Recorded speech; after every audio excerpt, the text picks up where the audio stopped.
Welcome to the podcast Nicaea at 1700, a podcast commemorating the 1700th anniversary of the Council of Nicaea, the first ecumenical council of the Christian Church.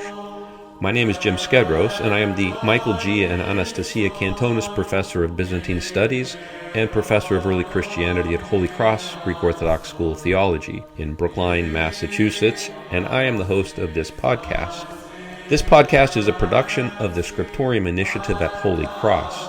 The various episodes of the podcast bring the insights of Orthodox scholars and theologians regarding the history, theology, and impact of the First Ecumenical Council, which gathered in the city of Nicaea during the summer of 325 AD.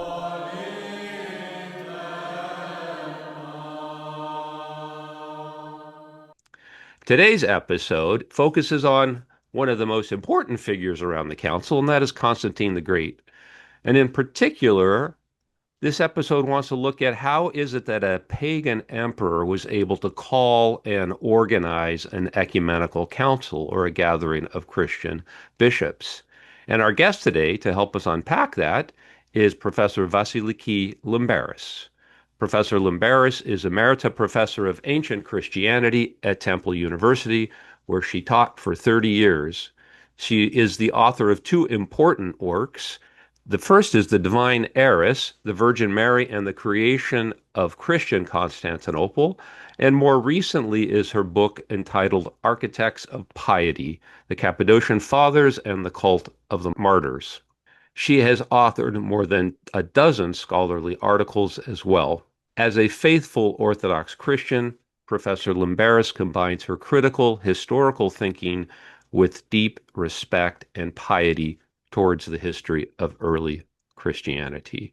It's a pleasure to welcome Professor Limberis Vasiliki to the podcast. Welcome, Dr. Limberis. You're quite welcome, and thank you for inviting me, Jim. Thought we would start off with maybe a general comment and observations from you regarding Constantine, and perhaps briefly his relationship with Christianity prior to the Council of Nicaea. So he becomes emperor, at least proclaimed emperor, in 306, but Nicaea doesn't take place for another 20 years. It's a big question, but I wonder if you could just give us a large context for Constantine at this time. Yes. Constantine is an eternally fascinating figure for all historians and for all the people in the church. He's both is apostolos, for the faithful, equal to the apostles, but he never let go of the title Pontifex Maximus, which is the title of the chief high priest in the pagan cults in Rome. And what it means simply from the time of Augustus is that the emperor was the bridge from the earthly world to the divine world. And that title, in fact, wasn't given up until 380 with Emperor Gratian. So the way I like to approach Constantine is historically through a date list. Actually, it makes it quite interesting. He wasn't really sole emperor until he defeats Licinius in 313. So he had to put up with, and I would say absolutely he had to put up with Galerius, who was quite, he took good participation in Diocletian's persecutions, which happened from 303 to 311.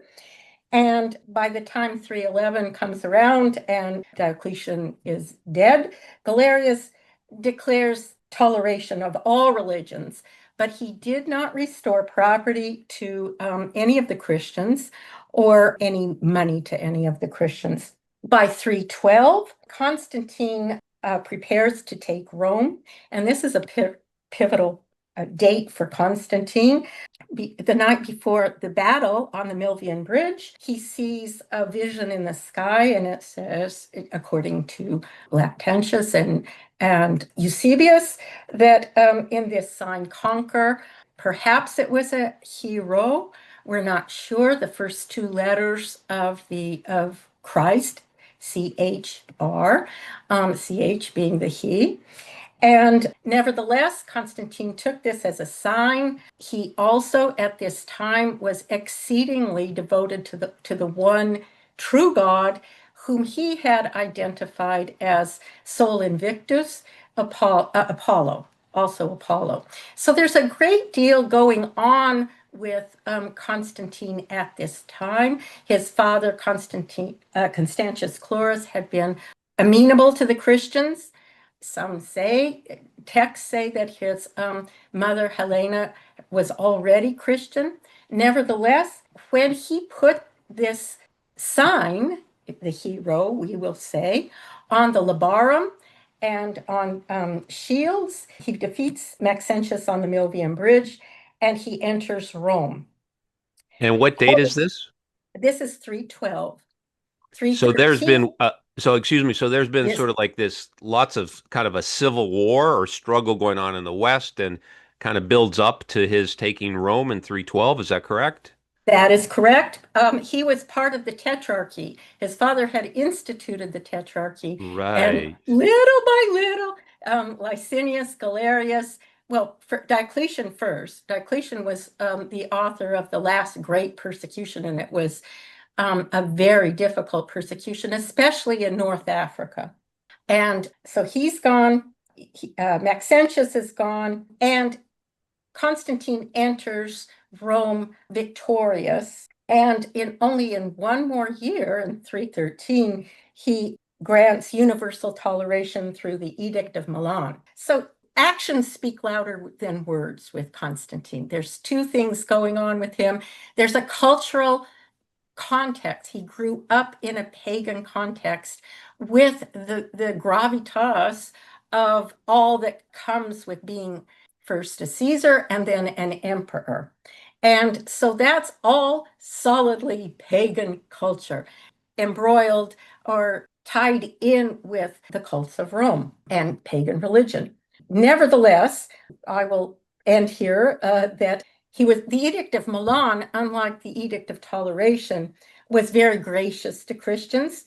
As I said before, actions speak louder than words. He restored possessions and money to the North African church. Clergy is now exempt from taxes. He calls the Christian God the highest divinity in his letter at that time to a certain Elafius, who was a Christian. And he has committed government of all, he says that the highest Christian God, the highest God, the Christian God, has committed government of all earthly things to him, and he must answer to the Christian God. Also from this time, we'll end here, was his personal bishop that traveled with him, Hosius of Cordoba. We don't actually know why he left Spain, but Hosius seems to have instructed Constantine during this next 12 years, 312 to 325, and had a huge influence on him. So it's a gradual conversion to Christianity, I would say. Two things here I'd like to follow up on. First of all, you mentioned Constantine's belief in the one true God. For him, and it seems to be Apollo in the veneration of the sun god or the Sol Yes, Invictus. But there's this real emphasis that there is one God, even though paganism is a religion of multiple deities. And do you see that as impacting his ability to accept Christianity later on? a very interesting question. I think that type of psychology of conversion I'm not well versed in, but I would say it makes good sense. This Hmm. idea of choosing a kind of henotheism, of choosing one God amongst the many, and the symbolism, the artistic symbolism, and the that he uses once he retains it once he gets to Constantinople, once he builds the city. He hasn't built it yet. But on his coinage, Apollo doesn't disappear, or the Sol Invictus doesn't disappear until 319 on his coins. Interesting. So the other question I have is there's this tradition that develops, I'm thinking 5th century, maybe later, that Constantine is baptized in Rome by Pope Sylvester. But that's not historically accurate. Is that correct? That is correct. It's not historically accurate. No, he's baptized in the East around Easter time, and then 1 month later he dies Okay. in 337. And that's not unheard of because fourth century Christians truly feared deeply sinning after baptism. Right. They felt that, or the theology was so strict that if you sinned after baptism, there was no forgiveness. How do we know that he was baptized? I mean, what's the source for his baptism at the end of his life? In Eusebius' Life of Constantine, I think you're right. Yeah, yeah, yeah, yeah, yeah. Life of exactly. Constantine. And he was sick. He had had a huge battle, and he came back sick, and he was trying to recover, and then he died in May. We're going to get to this question in a minute, but there's a Life of Constantine written in Greek, not the one by Eusebius, but a later Byzantine Life of Constantine that probably dates to the 7th century. And in that, it retells the story of Constantine being baptized in Rome by Pope Sylvester. Yes, And the rationale in the life says that you've heard it said that he was baptized on his deathbed, but that's not possible because how could an emperor call an ecumenical council if he wasn't a Christian? Which is really at the heart of part of this episode is that how is it that a pagan emperor who's not baptized is able to yes. bring Christians together in the summer of 325 in Nicaea. But before we answer that question, can I ask you to get us from Rome to the east? Because now Constantine has complete control of sort of the western half of the empire by October, November of 312. But Mhm. there's still one more civil war to fight, isn't there? That's right. Also, by 315, 315 is his Decinalia, the 10 years of his reign, Ah, okay. and he celebrates it in Rome. Mm-hmm. And he builds the Arch of Constantine, which we've all seen. Right. And there are no symbols, Christian symbols on that arch. There are symbols of sacrifice to Apollo, but not to Jupiter. That's the one that the emperor always has to pay close attention to, but there's no Jupiter symbolism on there. And as I said before, he still keeps the Apollo symbols on his coins until 319. What I would say is that in this period between 315 and about 324, if we go back for those 9 years, a great deal is happening in the empire. We have to remember that Hosius has his ear, and he's been exceedingly generous to the Church of Rome. His That is, wife Constantine has been exceedingly generous. exceedingly Okay. generous. In 318, he gives the bishops the same rank as magistrates, so they can become judges now in civil law cases.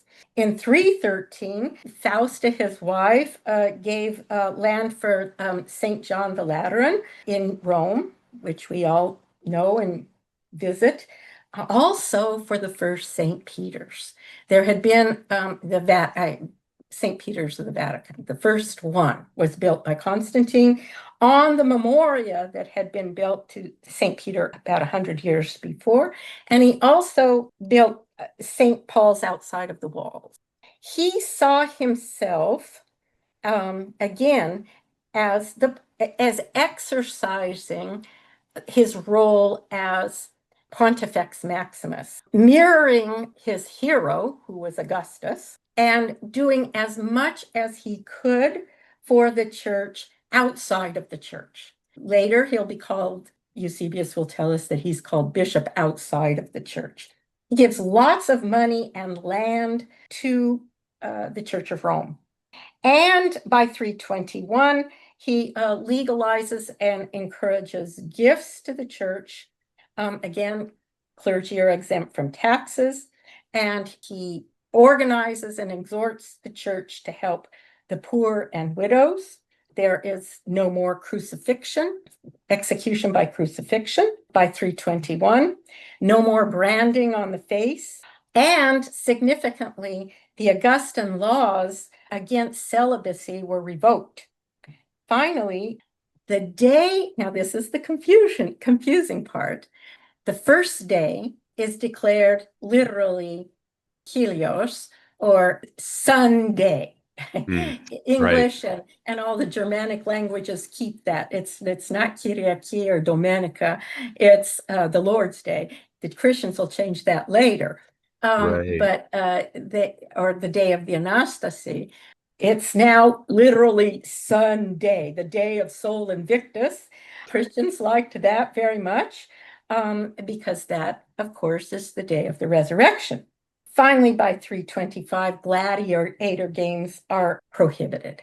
So in this period, he saw himself as an enactor of God's will outside of the church, Mm, facilitating and enabling the church to prosper. But by 318, the problems with Arianism are rife in the East. And he's seeing the incredible fracturing of the different parties. And we have to say that the church was never unified before. There's always been various factions and various what we would call now heresies in the church. But this one becomes the most difficult to deal with. And he is seeing that tear Christianity apart. Let me pick up on that.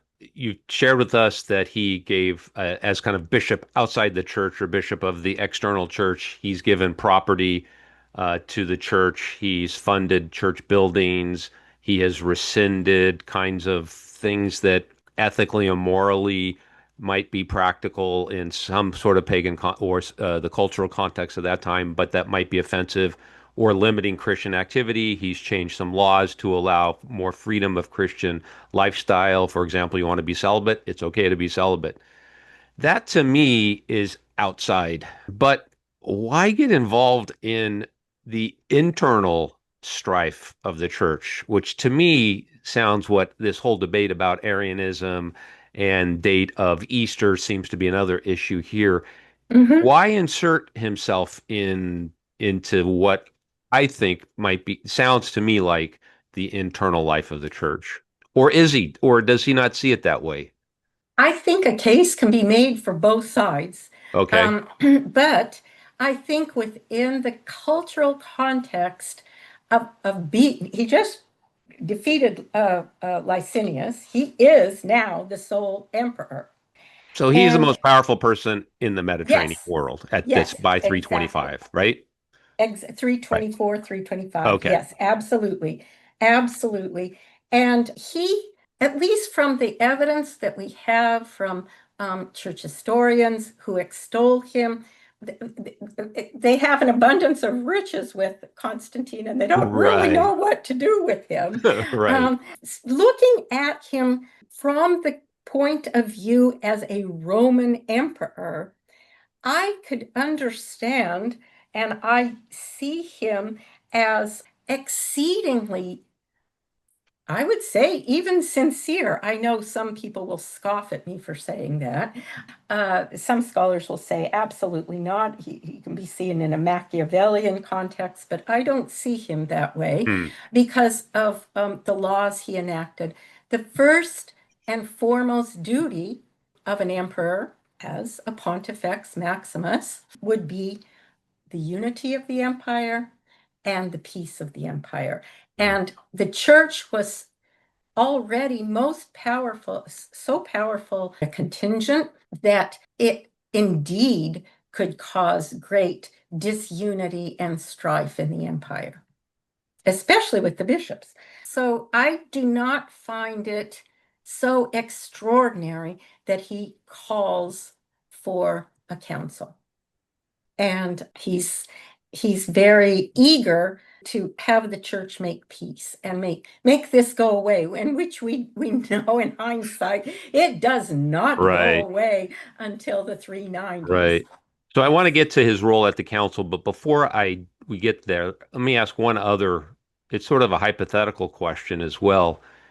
Why would Christian bishops listen to the emperor? He's not a Christian. Where does it say in canon law that the emperor can gather Christians together to resolve something? In other words, there's no doubt that he can do this because he wants to do it and he has the power to do it. But why would bishops listen to him? Good question. This is going to sound, again, quite crass, but Okay. actions speak louder than words. And of course, money, donations, and favors do as well. So, in essence, the bishops, and I'm not going to get into all the theological niceties, and it would take another three. Right, I'm sure right. you have And we've got others other that are going. podcasts to do that. That's Yep, right. yep. Folks who are going, other scholars who are going to pick apart the factions at the council. Athanasius is for a while in favor, then not in favor. His predecessor, Bishop Alexander, is sometimes in favor, sometimes not. Our dearest panegyrist and church historian, Eusebius, had to, sometimes I think he needs to contextualize Constantine so much as to put him in a box, because he's a Hmm. bit embarrassed of Constantine's role, especially with the word homoousion. I will say, I don't find it so offensive. I don't think just bishops can be theologians. I think that Hosius of Cordoba educated him in a certain way. I think Constantine was quite sincere and he really wanted to contribute, but he paid for all of the bishops to go to Nicaea and to also, and he paid for their hotel, Yeah, they're their upkeep. lodging, right? Yeah, While they're their there, their lodging. upkeep. Yes, Sure, their upkeep, and it was for quite some time. sure. So I think that, again, actions speak louder than words. And his patronage of the church up until that time was on a trajectory that was wonderful for the church. And so, in the name of peace and unity, I think that the bishops listened. Plus, what did they have to lose? If they could convince Constantine and appeal to the emperor, they had another outlet. But the bishops will lay down a line in which the emperor cannot cross into the church. Constantine, at least according to Lactantius and Eusebius, has another role to play outside of the church. And it seems that he respected that role somewhat, I guess, somewhat.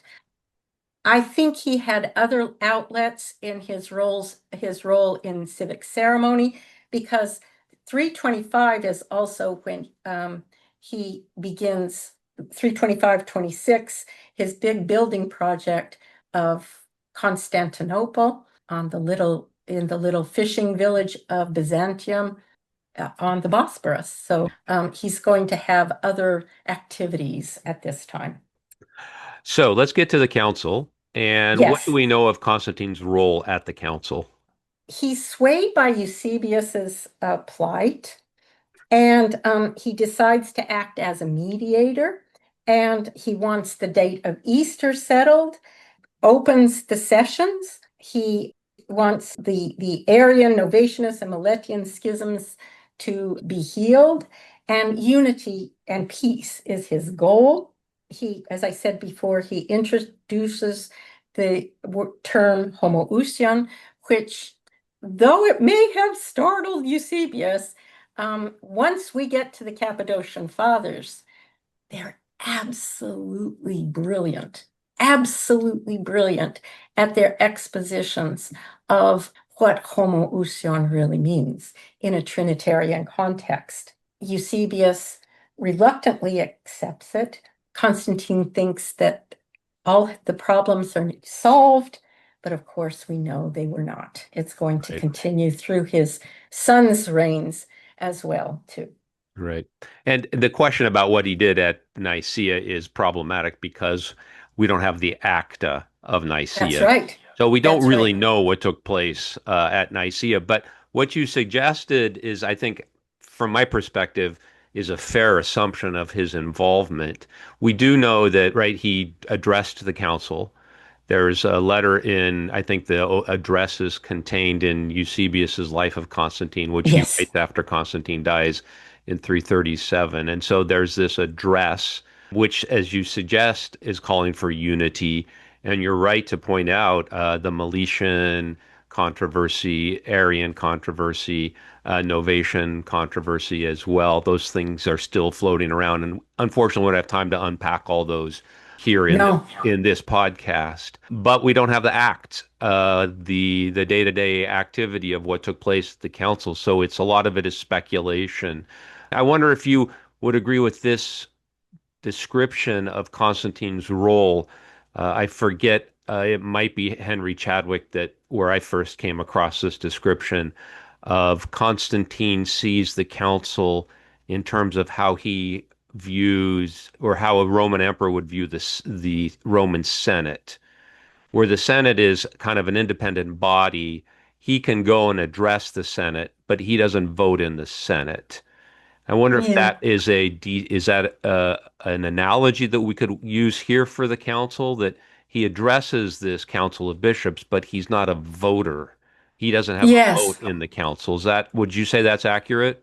I think that that's a fair analogy. I wouldn't want to argue with Chadwick. Right, right. I rely much more on W.H.C. Friend Hmm. and Harold Drake. Okay. Um, yep. It's a it's a good analogy. Of course, it's a very educated analogy. We have to read between the lines. I'm sure that the bishops protected their territory. What happened in the council, I'm not so sure what his role was. I'm not so sure we can um, really deduce from Eusebius. I think Eusebius was very much embarrassed. That's my assessment Hmm. of Constantine, because he leaves out a lot of what about Constantinople and the civic ceremonies of Constantinople and all the wonderful Oh, uh, interesting. You uh, mean the life of Constantine is void of all of that? oh, it's so void of it Ah, all. interesting. And Okay. so I think that he wants to put a lid on it. Maybe he was more involved. It does not seem to have mattered because Arianism splits off into all sorts of variations afterwards. And the That's true. bishops have a mind of their own, and the church proceeds. Constantine also, I think, grew tired of the internal bickerings of the church because he had so much trouble with the Donatists in North Africa, and they Right. were so staunchly resolute in their positions.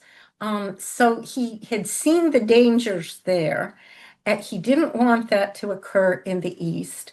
But I think that the bishops were skilled enough to know that the advantages that Constantine was giving them was not something to scoff at. I will leave it at that. Very good. So I'm going to ask you two final questions here. They're sort of related. I had a professor, and he once said in one of his lectures that Constantine was the one man that did the most damage to the history of the Christian church ever. That's certainly a view out there. Oh, So yes. I'm curious your thoughts on your personal views on Constantine and his role in the life of the church. You grew up in the Orthodox Church. You're a Greek Orthodox faithful Christian. I'm just wondering if you might say a few words about how you perceive Constantine and his relationship to the church, and also the fact that the Orthodox Church recognizes him on its saintly calendar.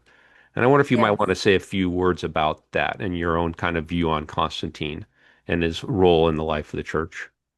This is difficult because it can also seem so political. I think it has to be seen historically. Constantine has to be seen within his context. And for I can understand how he is praised and honored in the liturgical calendar as a saint because he is the first emperor to acknowledge Christianity as not the sole religion of the empire, because Right. that's not until 380, Right. but to give such leeway to the church and to honor the church and to give such benefaction to the church and to establish a brand new capital, Nova Roma, in Constantinople, which he inaugurated in 330. So the sheer beneficence to the church, many a saint would has much less credit. Plus, I will not question Constantine's sincerity. That is not for me to judge. It seems to me that, again, actions speak louder than words, and he took his baptism very seriously, and by the end of his life, he was baptized in accordance with most converts at the time. They were baptized Right. late in life. I want to include the precious founding of the city of Hmm. Constantinople. That's his last great act, I guess you would say.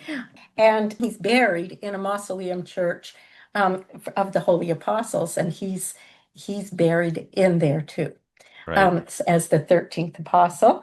He founds the church of Saint Irene, and what he does for the hippodrome, I mean, how he reestablishes and reinvents the hippodrome and the walls of the city and the tetrastoon and the forum, decorating amazing statues brought from Rome. He brings all these senatorial families over and has the city populated by these senatorial families. He creates a magnificent city, and he turns to the east, and by 330 again, he celebrates the inauguration of that magnificent city. Also, I want to add that a great deal of what we know about Constantine is also in other church historians that talk about the civic ceremonies in the hippodrome and in the forum that were an acknowledgement of his power and his role as the emperor. And none of that goes by the wayside, Christianity notwithstanding. It's a blending of two cultures, the Greco-Roman imperial culture and Christianity. And Christianity learns a lot from it, I would also say as well. There's one more thing that I wanted to say about in Constantinople, no pagan worship was allowed, no sacrifices, but Constantine's statue is atop the porphyry column as Sol Invictus on top of that. And there's Rhea, a statue to her. Statues decorate the entire area. And so I think we cannot forget this merger of cultures. I don't want to, it isn't really syncretism. It's a merger of cultures, kind of like a kaleidoscope in which Hmm. something new comes about.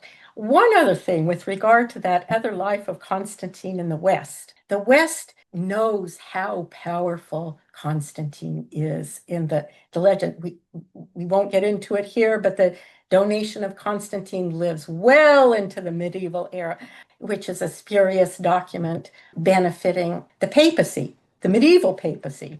A And forgery. yeah, exactly. But Constantine is the bedrock on which all of this develops. Professor Limberis, this was fascinating. Fascinating for lots of reasons. You brought Constantine to life. This is a podcast about Nicaea, but you remind us that in order to understand Constantine's role at Nicaea, we really need to understand Constantine. We need to understand his life before the summer of 325 and then this remarkable life that follows the summer of 325.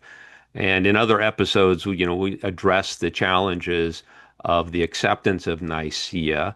And Constantine's going to be involved in that controversy or those difficulties as well. But you remind us that he needs to be remembered not just in the context of the Council of Nicaea, but in a much larger context. And his impact was sort of off the charts, if you will.